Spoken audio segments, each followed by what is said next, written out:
Hi, you're listening to After Dinner Conversations, short stories for long discussions. What that means is we get short stories, we select those short stories, and then we discuss them specifically about the ethics and the morality of the choices the characters and the situations put us in. Why did you do this? What makes you do this? What makes us good people? What's the nature of truth, goodness, all of that sort of stuff. And hopefully we're all better, smarter people for it and learn a little bit about why we think the way we think. So thank you for listening.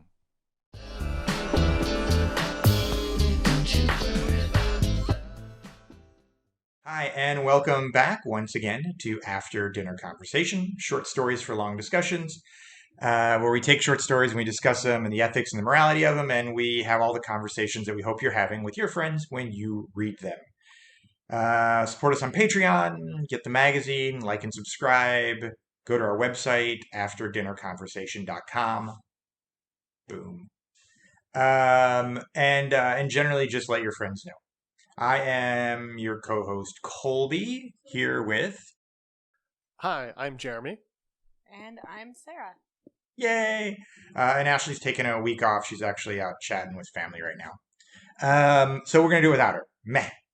Okay, so our story for the day is... It's like Sacrificing Mercy, I believe is what it's called. Is that right? Yeah, Sacrificing Mercy by Henry McFarland. And it is a medical story. It's a medical ethics story, I think is the easiest way to describe it. And it is about a husband and wife who, guys are going to have to correct me if I mess this up. A husband and wife, the wife has a condition, I believe a heart condition, and she's waiting for a heart transplant. She can't get one, doesn't work out. And so finally the doctor's like, well, we've got this other procedure where we will have a genetically grown heart that we'll put into you. And she goes, oh, I want to do that. And well, how do you do that? They're like, well, we use stem cells and we use all these things. And she's like, wait, those are babies. And so she says no. And the doctor's like, well, if you don't get this, you're going to die. And she says, this is me paraphrasing. You're going to die. And she says, well, then I die. That's okay, because based on my religious beliefs, I don't think I should kill a baby. And he's like, well, it's not really a baby. It's like a single cell organism. It's like a pre-baby, but she doesn't believe that. And so her husband goes to the doctor and says, she's changed her mind. Start growing the heart because it takes some time to grow. And the doctor's like, really? Did she change her mind? He's like, oh yeah, she definitely changed her mind. So the doctor starts growing the heart. The lady gets sicker and sicker. She eventually goes into a coma and is all set to die. And the husband goes to the doctor and is like, swap out those hearts. And so, obviously against her will, because she did not want that to happen. And then she wakes up with the new heart, having not died, gets super pissy about it, and says, no, I wanted my death to be an expression of my faith, and to show people how wrong this is, and that I'm so convinced that it's wrong, I'm willing to do it with my life. And so I think there's like a flash forward at the end or something, she divorces him, and that's it. Like, they never are friends again. They're never married because she can't be married to somebody who doesn't respect her wishes to die from a curable disease. Because it goes against her belief system. All right, how'd I do, guys? You read it last night. I read it like 2 weeks ago. Yeah, that's basically the same. Just some slight differences. Okay. He doesn't tell the doctor she changed her mind. He says, well, you have to, you need DNA material to build the heart, and then you test it for compatibility, right? She's like, well, yes. Like, here's a vial of my blood. You should absolutely build the heart from this DNA material, and we'll just test it for compatibility later. And if it's compatible, that's you can right. use it. Because I remember the doctor was like, "Are you sure? Is this really your?" Like, the doctor seemed like it was sketch too. And he goes to prison for fraud.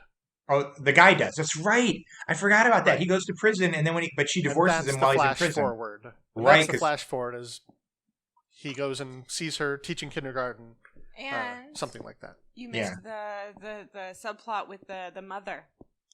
Her mother is encouraging her to get the procedure done. And her mother is religious.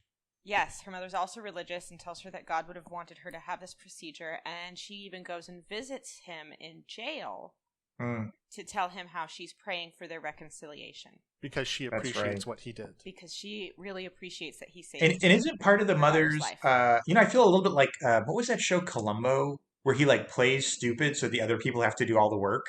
He's like, what about that thing? It all makes perfect sense except for the part where you've got the bloody glove in your hand. How did that get in there? So you're refreshing my memory though. So doesn't the religious mom, argue like, wouldn't God want you to be a positive influence on other people's lives? Wouldn't God want you to be here to do good? Right. Yes. Like being a kindergarten teacher, right? Like that's a pretty noble profession. And she also mentions that Jesus called Lazarus back from the grave. Oh, that's right. Yeah, that's a good call. And Jesus came back from the grave. I'm just saying, there are options. Yeah, that's a good point. All right, so what did you guys think of this? I mean, in general, I really liked the story. Yeah. I feel like this one was also really smoothly written. Like it was an easy read. Yeah, it's an easy read. Yeah, for sure. It definitely brings some interesting ethical questions. God, there was something you said that just reminded me of where it's even like a metaphor within a metaphor. Lazarus? Jesus? No, there was something else, but I've already forgotten it. So, because Yeah. you were talking. Yeah, sorry about that. But no, I definitely like kind of the approach and the rabbit hole, the internet rabbit holes I had to go down researching blastocysts and how stem cell and stem cell ethics. I had to look that up on Wikipedia, actually. Okay, so that was the interesting sort of metaphor. Is one of the things tied with the ethics of stem cells is whether or not you're producing blastocysts or you're doing research with stem cells, because only the production of the blastocyst is what actually kills the embryo. Right. When you harvest the cells. So in some ways you could say that stem cell research is not unethical because it does not involve the actual harvesting of the cells. That seemed to be one of the sort of distinctions between the two. Yeah. And it raises a second question of, do the people who do the research, are they also complicit in the harvesting of these embryos? Okay. Even though they don't do the work. One of the things I didn't know, let me interrupt you for a second, but I don't recall, and I'm sure I've heard it before. So how does, so do they actually have, and I know, Sarah, you've got a medical friend who's going to kill us when she hears this someday. Is it actually like the egg and the sperm have become fertilized and then they sort of stop the process? Or is it a little farther along than that, or is it not even that far along? They don't use that type of embryo in this particular procedure. And that was another thing, is this isn't a fertilized, this is a cloned embryo that they're using. So they're taking her DNA and inserting it into got it. the egg and begin growing. There's a process so it's not actually, I guess, a fertilized egg that becomes this blastocyst. And that's why it's completely compatible with hers. They're using stem cells to generate a heart with using her own DNA. Gotcha. And that way you don't need rejection rejection Gotcha. drugs. But so the issue is really that the other thing sort of loses its DNA, loses its stuff. Well, I think it's a growing embryo, so it could become a baby. Gotcha. But it would be a clone, and I think there's a second set of ethical questions there.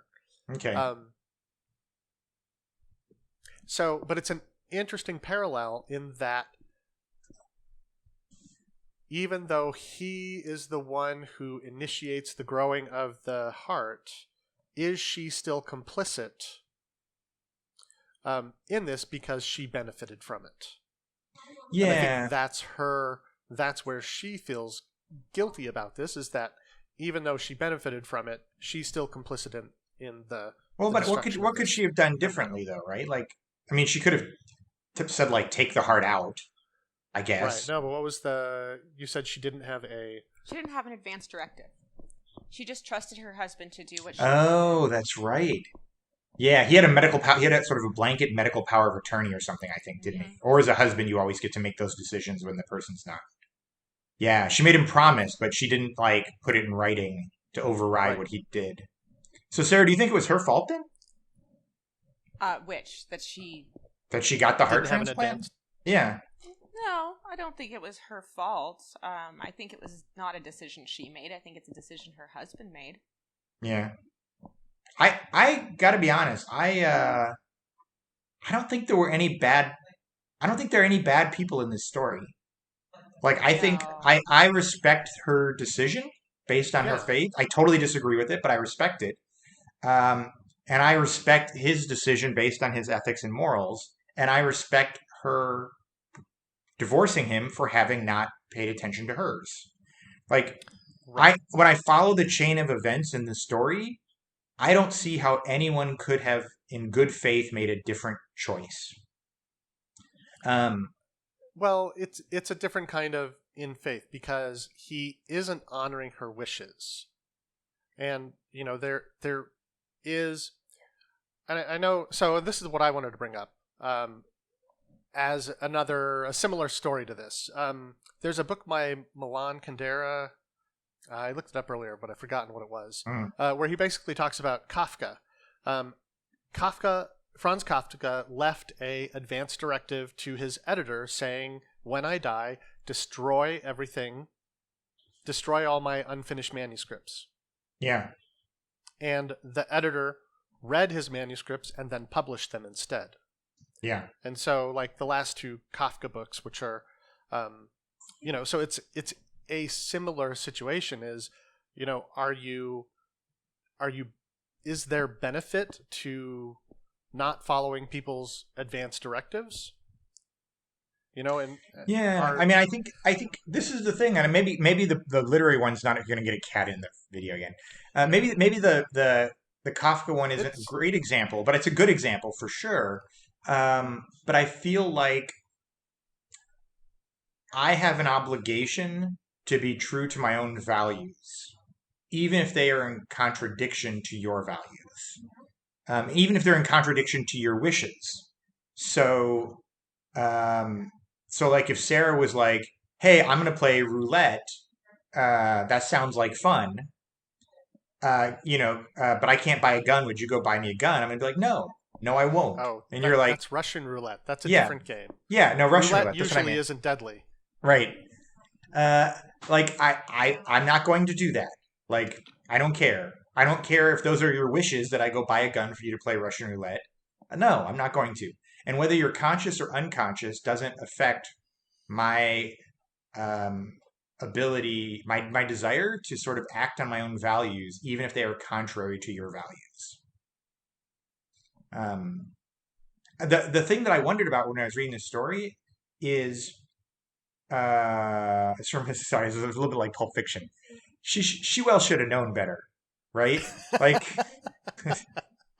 like Right. she's been married to that man for how many years, and she It was like doesn't. 10 years. They've known each Yeah, other for 10 years. yeah. She's known him for 10 years. She's been married to him for 10 years, and she didn't know him well enough to know that his values demanded that he take certain choices, whether or not if they were within her wishes. Right. Uh, I mean, it still doesn't mean that it's her fault. no, it's not her fault, but I feel like at a certain point, you ought to be able to, with like 99% accuracy, predict the responses of your partner. I still Yes. think that there's ways around advance directives, though. I didn't get that far Right. into Yeah. the research, but I think there's still ways around them. Right. How much does a medical power of attorney actually What- get you? Can Yeah, what he they said actually- is you can't really predict what's happening with Mm. the end of life situation. So the advance directive becomes something that's a little bit too ambiguous.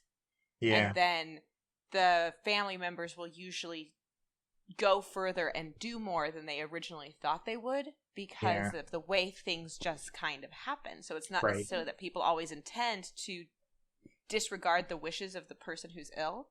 But like one more thing might matter. Right. Right. Exactly. Exactly. Yeah. What'd you think? What'd you This think is of the like- story, Sarah? I thought it was a good story. I went in a different kind of way. I didn't go so medical with my research. I went a little Yeah. bit more philosophical. Yeah, I let's was hear it. looking into the mindset of belief in miracles, Mm-hmm. that magical thinking, because she did mention in the story, like, let's just wait and see. Something could happen. There could be a miracle, so that I wouldn't have to get this surgery in order to survive. And putting all her faith. So I did find a study that says that people who believe in miracles and have this strong religious faith, they may be happier with their lives, but they have worse medical outcomes overall. Okay. Because they're generally not making decisions based on facts. They're making them based on feelings. Sure. This article I read even mentioned that these people will make... Hi, this is Colby, and you are listening to After Dinner Conversation, short stories for long discussions. But you already knew that, didn't you? If you'd like to support what we do at After Dinner Conversation, head on over to our Patreon page at patreon.com/After Dinner Conversation. That's right, for as little as $5 a month, you can support thoughtful conversations like the one you're listening to. And as an added incentive for being a Patreon supporter, you'll get early access to new short stories and ad-free podcasts, meaning you'll never have to listen to this blurb again. At higher levels of support, you'll be able to vote on which short stories become podcast discussions. And you'll even be able to submit questions for us to discuss during these podcasts. Thank you for listening, and thank you for being the kind of person that supports thoughtful discussion.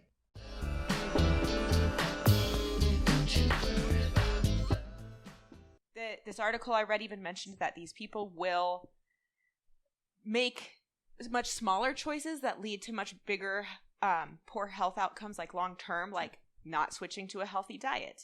Right. Or not giving up a habit like smoking. Like I'm just trying to imagine somebody saying, like, God wants me to eat meat. Yeah, I don't think it's so much that. It's everything is in God's hands. Oh, yeah. It's that faith, that you just... No, I'm not in control of my really, outcomes. Yeah, you don't really God have will control provide. over it anyways. God will take care of me. And so... I feel like every fifth podcast, we have to at least mention but I sent you a boat. Or whatever. Like, Yeah, we talked about that earlier. The thing about the God... We already used that example. And I was like, this is like it'll be the third time we've talked about that. Yeah. And then I was wondering, so there's a couple of other questions this raises. If this was her child, do you think Jenny would have made a different decision? I absolutely do. I 100% do. Yeah. Yeah. I would like to think that she would. I would like to think that she would. Which takes us back to the appendix story. Yeah. And it's people making decisions about their children, and they lived or died. Yeah. Yeah, I mean, but this strikes me as a story that that really could be happening today, right? I'm sure that there are doctors. Sure. I'm sure there are doctors who, if you surveyed 100 doctors, would say, like, yes, I've had a patient where I knew I could help, and they refused treatment that we know works, either because of quality of life or because of faith or because of cost. But I think faith is probably one of those that comes up, right? Like, yeah, and I think you could really argue quality of life decisions. Sure. Yeah, no, the quality of life one makes some sense, right? Like not wanting to continue cancer treatment or something like that. Right. But it's in God's hands one. I'm always reminded. Here's an example we may have not used in one of our podcasts before. I remember years ago talking to my mom about this, and she believes in creationism, like seventh day God rested.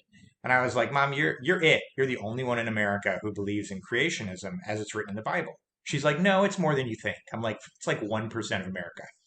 And so then I went and did a bunch of research through Pew, the medical or the research organizations, and she was right. So 1/3 of America, fully 33% of America, believes in the literal creation story in the Bible.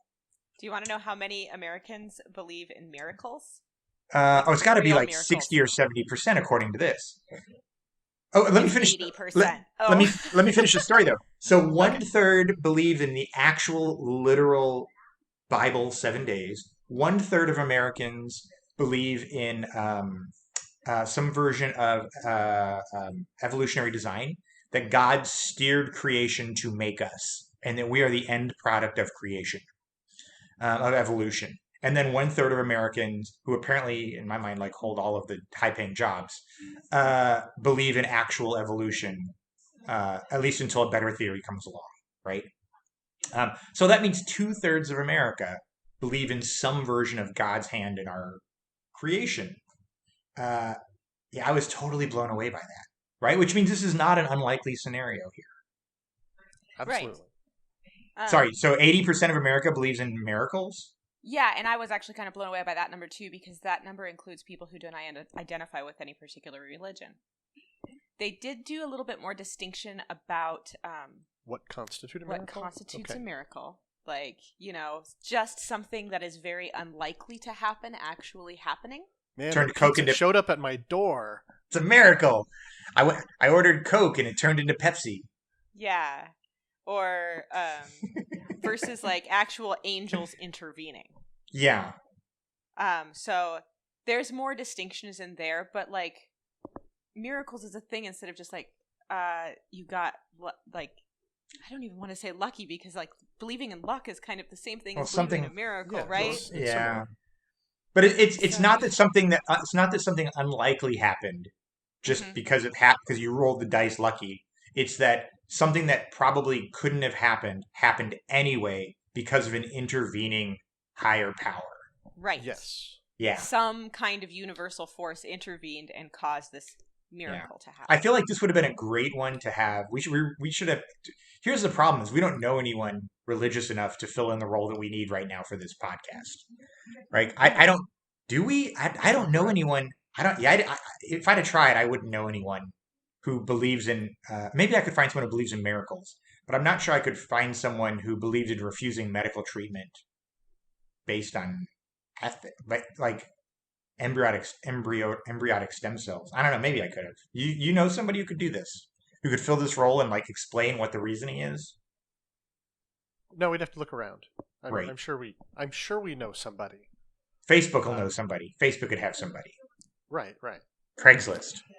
So what do you think about the ability of doctors to refuse treatment? I think that's absolute. I'm totally against it. 100% against it.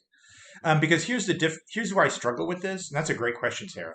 The way I struggle with it is everyone who is religious, particularly traditional, American religions, right, like Judeo-Christian religions, they believe that there's enough history and enough culture built around the religion that it is a valid religion. Until like the Mormons come along and they're like, no, we're a cult. Give it 100 years. Now we're religion. Like until Scientology comes along and it's still a cult, but it'll eventually become a religion. Like, and so as soon as you open the can of worms of being able to refuse treatment, refuse anything based on your firmly held beliefs, all I have to do is create a religion. It's like, my religion says that it's against my faith to assist African Americans. Look, I've got a piece of paper that says I just created a religion. I'm never going to treat African Americans now as a medical professional. I'm never going to serve them in a pharmacy. I'm never going to provide them drinks in a bar. Like, you can create anything into a firmly held religious belief. And so I think that never exempts you from doing things that are, like, you only get to affect yourself. Yeah, and yeah. Our society is struggling with that a little bit right now, I think. It's the Starbucks cups. The Starbucks cups did it. They're killing Christmas. Yeah. What do you think, Sarah? Oh, refusing to treat people on the grounds of your own religious beliefs. I feel like if you're a pharmacist and you won't fill somebody's prescription for birth control, maybe you're in the wrong field. I agree. I go even farther though. Yeah. Like if I'm a truck driver and they're like, "Oh, you're delivering birth control pills," and I'm like, "I have a firmly held religious belief. I'm not going to drive my truck with birth control pills." And you get fired. Like, I'm sorry, it's Yeah. not. That's not what you. And now I I respect your belief, and I respect that you're willing to accept the fire. I'm cool with that. Like, you have every right to accept the outcome of your choices, but don't expect me not to fire you for it. Drive the birth control pills. Right. So, do you think that she's suicidal in a way? I do, actually. That's a great point too. Because I kind of thought about that a little bit, Yeah. and it would be the doctor's responsibility in a way to save her life. Because I mean, it seems like making a decision like this, because it is a completely treatable disease in this universe the author has created. There is this really reliable treatment that doesn't even require anti-rejection drugs after the treatment is done. Right. And she's refusing it. It really seems like there would have to be more steps involved. Yeah. I did wonder. Especially if her husband was concerned and her mother was concerned. It seems like there would probably be more steps involved in trying for her to be able to reject it. Yeah. And I also thought, it seemed like suicide by illness, you know. And right. And I thought that the smartest decision the author made in this story was by inserting the mother. By saying, like, look, these are two people with similar religious beliefs that simply came to different conclusions. Right. And I thought that was a really poignant thing that the author did, because it shows that how personal a religious belief can be, even within the same framework, right? Because it's not based on facts; it's based exactly. It's five of us all arguing over what color the pink and blue dress is, right? I was reading an article about the refusal of medical treatment for children, and it's kind of outlined some situations and when this happened and what changed the outcomes. And usually the involvement of some sort of department of children's services kind of had to get involved, and that would usually sway the parents so that no further action needed to be taken. But it noted that there seemed to be this attitude of everyone here is against me, and it caused them to dig in their heels further. Yeah. So having the two of them gang up on her kind of may have further solidified her desire to martyr herself. Like she felt like she was martyring herself. I have to prove my faith. Yes, exactly. And you're all against me, so I'm being tested. In a way. This is how God tests people. That's a really good point. I did wonder what the result would have been if she had gone to her pastor and asked for his advice, which seems like in a life or death situation like this, the kind of thing you would have done. You would have done, yeah. Yeah, like if your whole point of your decision making process is deferring to a book or faith, wouldn't you want to consult an expert of that book and faith? One of the things I found interesting is in a lot of these cases where parents were refusing medical treatment, the pastors were involved. And the hospital staff actually tried to bring in hospital chaplains to talk with the pastors, the family pastors, to try and help convince the families to go ahead and treat the children. Yeah. So that the religious experts were having a conversation about this as well. And I think there's a real problem with people listening to their religious leaders rather than listening to their scientists. Their medical professionals. That could be part of the problem. Climate change.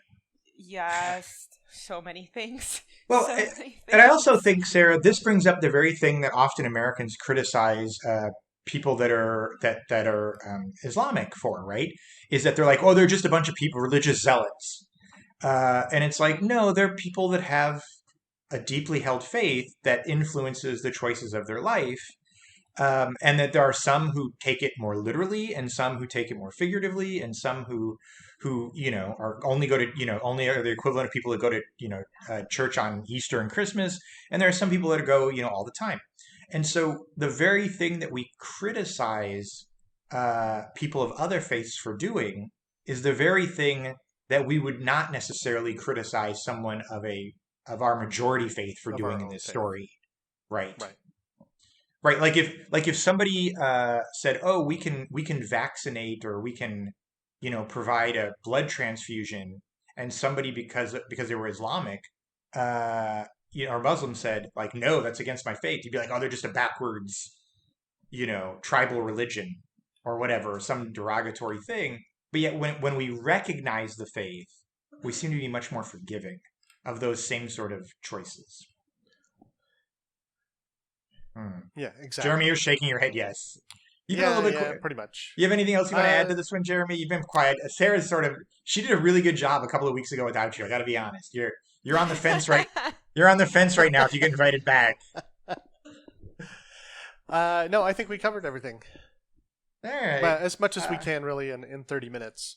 Yeah, we went through everything that I looked up. So there's a lot to discuss on the ethics side, but I feel like the ethics of the blastocysts and stem cell research is really well documented, and you can find a lot of good articles online that talk about that. Yeah, and you get the impression that she didn't do that research, right? That she's just sort of generally heard that stem cells kill babies, and that she was unwilling in the story to hear the truth about how those are used and how they're created. Right, and really the source. There's a lot of discussion, again, in the articles that I found on where a lot of the blastocysts are from fertility treatments. Mm-hmm. Where they I'd heard that too. With a large number of fertilized eggs, basically. They're going to destroy them anyways. So they're donated. They're allowing them to be donated to research. Yeah. After the decision to destroy them has been made. Yeah. So. Yeah, no, it's interesting. Yeah. I'm just curious, before we say goodbye, if you were in the husband's shoes, would you have done the same thing the husband did? I think I would have, yeah. Yeah, me too. Yeah, probably so. And I'd have just taken the divorce and been like, yep, cool, happy to go to jail, happy to get divorced. Your life is worth more than our marriage. Yeah. And I think that's how he approached it in the end, too. Even though she called him selfish, he very politely went away, didn't bother her ever again, as far as we can see in the story. Yeah. And I think he felt like what he did was a gift. Yeah. To her, because he cared for her so deeply. That's it. Yeah, this was a good one. It was an interesting story. I mean, we thought you guys were thinking in this like medical ethics, and I kind of went into this like psychological religion. Yeah, no, I think rabbit hole with it. So there's a few ways you can look at this story. Yeah, which is a good story. I mean, that's one of the interesting things I found. You're right. That's one of the things that I thought was really sweet about the story. Is in a way he was saying, "I love you so much, I don't need to be with you. Like it's more important that you're safe than that I be with you." Yeah. Yeah. All right. Well, hey, thanks for joining us. You're listening again to After Dinner Conversation, short stories for long discussions. Like, subscribe, go to the website, afterdinnerconversation.com. There's a magazine, there's an anthology. There's like a million things now. It's too much. But no, enjoy it, and thank you for joining us. Bye. Bye-bye. Bye.